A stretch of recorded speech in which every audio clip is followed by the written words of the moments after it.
Hi everyone, welcome back. ഇന്നത്തെ നമ്മുടെ recipe ഒരു സ്പെഷ്യൽ ഡ്രിങ്ക് ആണ് കേട്ടോ. അപ്പോൾ നമുക്ക് നോമ്പ് തുറന്നതിന് ശേഷം അല്ലെങ്കിൽ ചൂടുള്ള സമയത്തൊക്കെ കുടിക്കാൻ പറ്റിയിട്ടുള്ള നല്ലൊരു റീഫ്രഷിങ് ഡ്രിങ്ക് ആണിത്. ഏറ്റവും സിമ്പിൾ ആയിട്ടുള്ള ഒരു ഡ്രിങ്കായ ഐസ് ടീ ആണ് കേട്ടോ ഇന്നത്തെ നമ്മുടെ റെസിപ്പി. അപ്പോൾ നമുക്കിത് എങ്ങനെയാണ് തയ്യാറാക്കുക എന്നുള്ളതൊന്ന് നോക്കാം.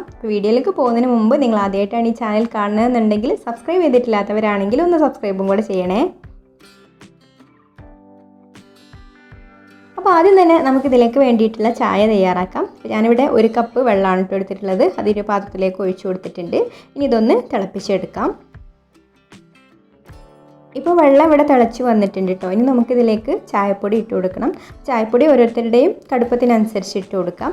ഞാനിപ്പോൾ ഇവിടെ 1 കപ്പിലേക്ക് 1/2 ടേബിൾ സ്പൂൺ ചായപ്പൊടിയാണ് ഇട്ട് കൊടുക്കുന്നത്. ഇനി ഇതൊന്ന് തിളച്ച് കഴിഞ്ഞാൽ നമുക്ക് എടുത്തിട്ട് ഒന്ന് ചൂടാക്കിയെടുക്കണം. ഇനി നമുക്കിത് ചൂടാറിയതിന് ശേഷം ഒന്ന് അരിച്ചെടുക്കാം. അപ്പോൾ അത് അരിച്ചെടുത്ത് ഞാനിവിടെ 1 കപ്പിലാക്കി വെച്ചിട്ടുണ്ട്. പിന്നെ ഇതിലേക്ക് മധുരത്തിന് ആവശ്യമായിട്ട് തേൻ എടുത്തിട്ടുണ്ട്, പിന്നെ നാരങ്ങ നീര് എടുത്തിട്ടുണ്ട്. അപ്പോൾ നമുക്കിത് സെറ്റ് ചെയ്യാൻ വേണ്ടിയിട്ട് ഞാൻ ഈ ഒരു ഗ്ലാസ് എടുത്തിട്ടുണ്ട്. അതിലേക്ക് നമുക്ക് ആദ്യം തന്നെ മധുരത്തിന് ആവശ്യമായിട്ടുള്ള തേൻ ഒഴിച്ചു കൊടുക്കാം. ഇനി നമുക്കിതിലേക്ക് ഐസ് ക്യൂബ് ഇട്ട് കൊടുക്കാം. അപ്പോൾ കുറച്ച് കൂടുതലായിട്ട് തന്നെ ഐസ് ക്യൂബ് ഇട്ട് കൊടുക്കണം കേട്ടോ.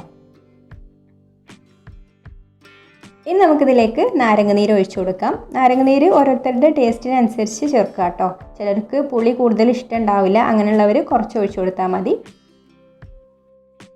ഇനി ഞാൻ കുറച്ചും കൂടെ ഐസ് ക്യൂബ് ഇട്ട് കൊടുക്കുന്നുണ്ട്. എന്നിട്ട് നമ്മൾ ചൂടാക്കി വെച്ചിട്ടുള്ള കട്ടൻ ചായ ഒഴിച്ചു കൊടുക്കാം. പിന്നെ ഞാൻ 2 ഐസ് ക്യൂബും കൂടെ വീണ്ടും ഇതിൻ്റെ മുകളിൽ വെച്ച് കൊടുത്തിട്ടുണ്ട്. പിന്നെ അതായത് ഇതുപോലൊരു നാരങ്ങ മുറിച്ചെടുത്തതും വെച്ച് കൊടുക്കാം. പിന്നെ മുകളിൽ ഇതുപോലെ പുതിനയില കൂടെ വെച്ച് കൊടുക്കാം. അപ്പോൾ ഇതാ നല്ലൊരു റീഫ്രഷിങ് ഡ്രിങ്കായ ഐസ് ടീ ഇവിടെ റെഡി ആയിട്ടുണ്ട്. അപ്പോൾ എല്ലാവർക്കും ഈ ഒരു റെസിപ്പി ഇഷ്ടമായിട്ടുണ്ടാവും എന്ന് വിചാരിക്കുന്നു. ഇഷ്ടമായിട്ടുണ്ടെങ്കിൽ ഒന്ന് ലൈക്ക് ചെയ്യുക, ഇഷ്ടപ്പെട്ടിട്ടില്ലെങ്കിൽ ഡിസ്ലൈക്കും ചെയ്യാം. അതുപോലെ നിങ്ങളുടെ അഭിപ്രായങ്ങളൊക്കെ താഴെ കമൻറ്റ് ചെയ്യാം. പിന്നെ ഈ ചാനൽ സബ്സ്ക്രൈബ് ചെയ്യാതെ കാണുന്നവരാണെങ്കിൽ ഒന്ന് സബ്സ്ക്രൈബും കൂടെ ചെയ്യണേ. അപ്പോൾ ഇനി മറ്റൊരു നല്ല റെസിപ്പിയുമായിട്ട് അടുത്ത വീഡിയോയിൽ കാണാം. താങ്ക്